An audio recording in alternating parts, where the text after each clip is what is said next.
Hello, and welcome to Touching the Sunrise podcast.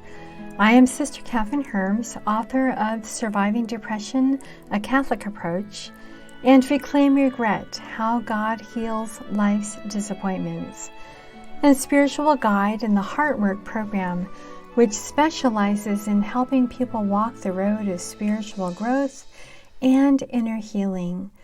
For the past 10 years, I have been walking alongside wonderful women and men who want a more heart-centered and spiritual life, but would like support on the way.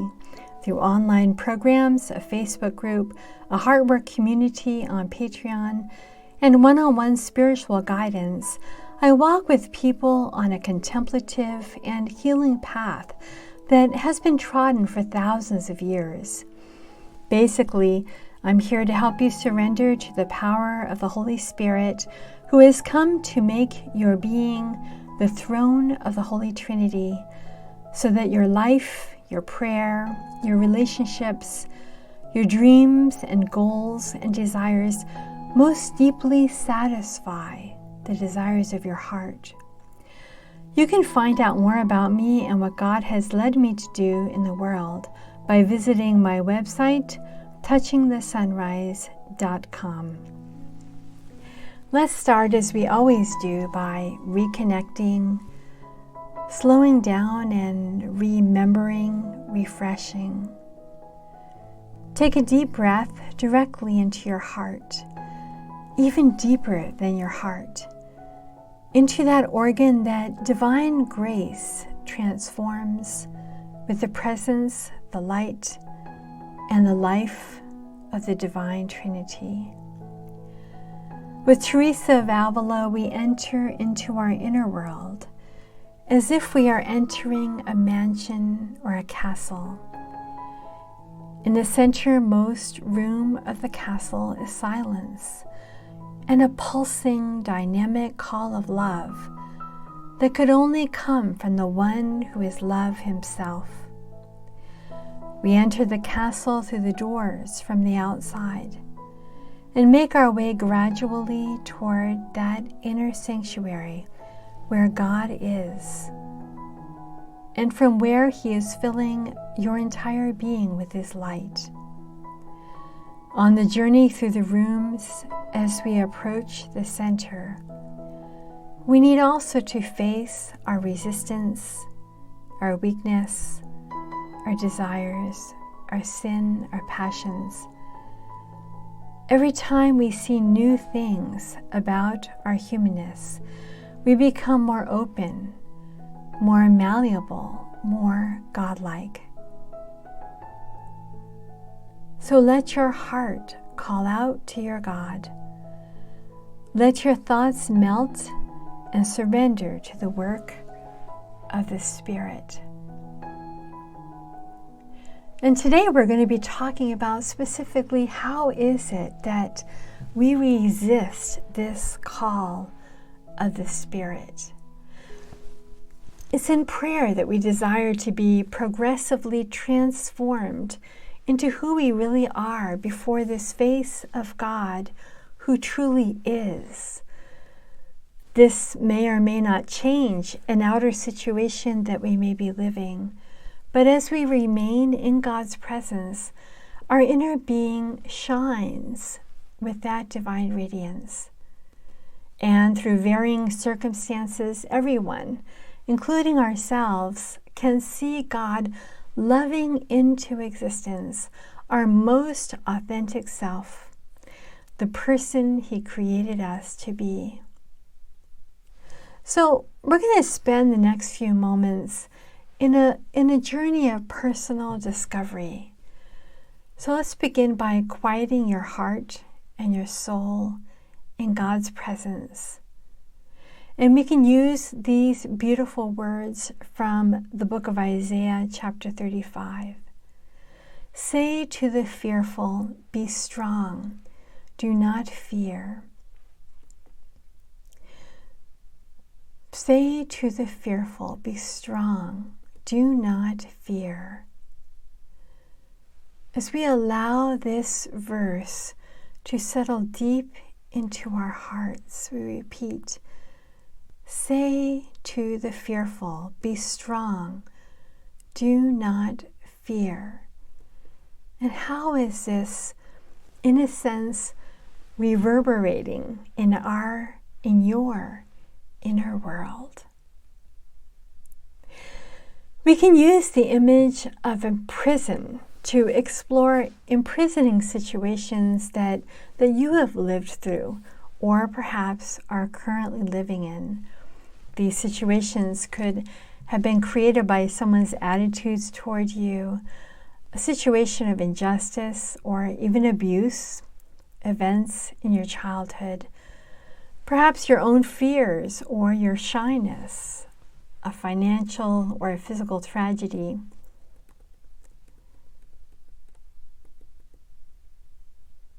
What have your imprisoning situations been? What have your imprisoning situations been? Taking the image of a prison, how does this help you reflect upon the situation? Even reflect about how it feels to be in those situations. What does it look like? Even if you take one instance, what does that look like if you compare it to a prison? Who else is there in that prison? How does being in a prison affect your life? Who else is affected by your imprisonment? And is God with you in that prison at all, or do you feel all alone? Reflecting on these imprisoning situations, if you will, you may become aware of certain life lessons that were impressed upon you over the years. These life lessons may have seemed helpful for a time, but they actually may be obstacles to growth and maturity at this point in your life. So we can think about these life lessons that create actual prison experiences in our adulthood. Maybe we learned early in our life, you should not exist. If you don't conform, you are bad. Maybe someone along the way made us feel that we are worthless. Maybe the way we were treated younger in our life made us believe in this life lesson: you should not grow up, or you should not be successful. Maybe looking at others in your life, you learned intimacy is not safe, or you must not dream. These injunctions that we pick up along the way in our early life become signposts to survival. We came to believe that in order to be accepted or loved, we needed to disappear or to not think, or we needed to conform, or perhaps we learned that to be accepted and loved, we needed to remain a child. Or perhaps we learned that we needed to protect ourselves from love. When this happens in our life, and for all of us to a certain extent it is there, we begin to shut off the truest part of who we are. Unconsciously, we begin to make decisions that would ensure our survival. For example, since I am not acceptable as I am, I must not think for myself or disagree, and I must always do what the other person wants. Or since my parents loved me only as long as I remained a child, I choose to remain a child and not grow up. Or since it is bad to be happy and spontaneous, I have decided to be sad. Only then will I be, in a twisted way, good. So as you look now at your imprisoning situations in your life, what are the injunctions that you learned? What are kind of the laws of being that you picked up that you imbibed or conformed to in order to somehow survive, especially in your younger years? And what situations or behaviors in your present life are being affected by your having taken on these injunctions? We need to thank God for our life and for the ways God has been there in each of these imprisoning situations. He is the one who saw us through each year, each event, each relationship of our lives. Your heart calls out for healing. The illusions, the frightened agendas, the compensations that have kept you in prison until now have been exposed through this tiny exercise. They no longer have power over you because you see them. Another way is possible to you now, to live from the deepest part of yourself, where you truly are God's dream. You are far more than the survival tactics, than the masks and defenses that you have unconsciously developed to protect yourself. Until now, it may have been the only way you could survive, but this isn't true anymore. With great gentleness, accept what you are feeling as you hold these imprisoning situations gently in your hands. The dissatisfaction, the fear, the sense of isolation. Perhaps you're feeling the lack of authenticity now in your adult years, or perhaps even the presence of guilt. It is time to purify these survival mechanisms and to progressively free yourself from their control. So, as we go on, let's begin to center ourselves and to use words like peace, words like let it be, or yes. Let's picture ourselves in a situation, one situation, that right now is causing us distress.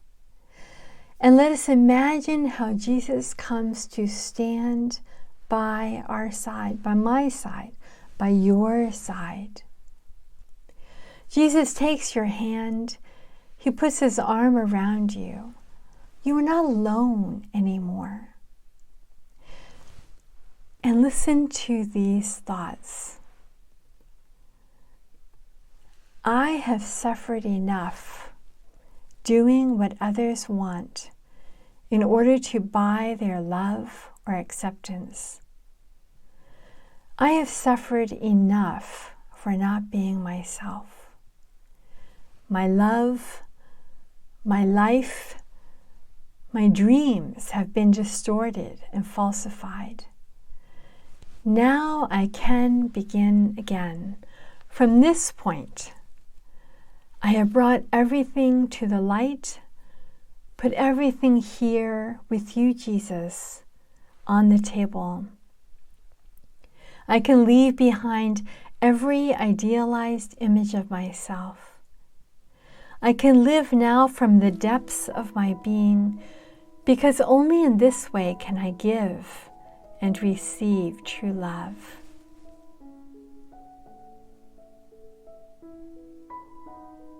Say in your heart, now I can begin again.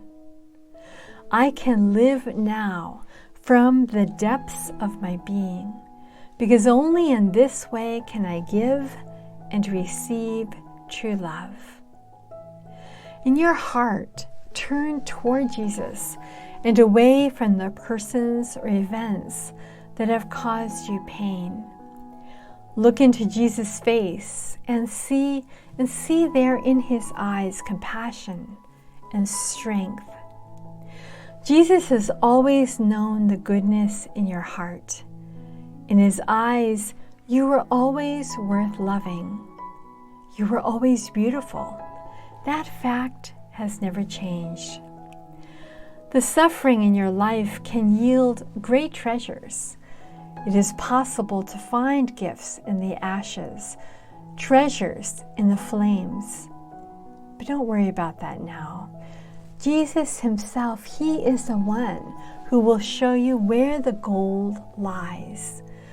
You only need to hold on to him, to lean in your weakness on his power, to trust in your poverty on his bountiful love.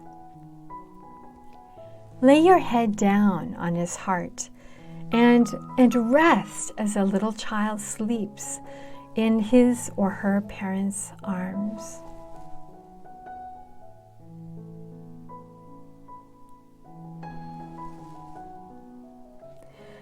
God has amazing ways of knocking on people's hearts, awakening desires, arousing questions, provoking an unexpected spiritual fire. Remember, if you'd like some extra support and are ready to embark on a sustained spiritual journey, you can connect with me in a number of ways by going to my website, touchingthesunrise.com. Until the next time, take care of yourself. And remember, you are not alone. You are loved no matter what. And when you search within yourself, you will find not only yourself, but the throne of the Divine Trinity. You have a calling, a mission, and every gift, every grace, every moment, even every fall, mistake, and sin is a step toward your completely and wholly being taken up into the mystery of God's love for you and for all creation. Remember always that you have a treasure of inexpressible joy hidden in an earthen vessel that's small and fragile. And may this overflowing joy fill you and yours with its fragrance. God be with you.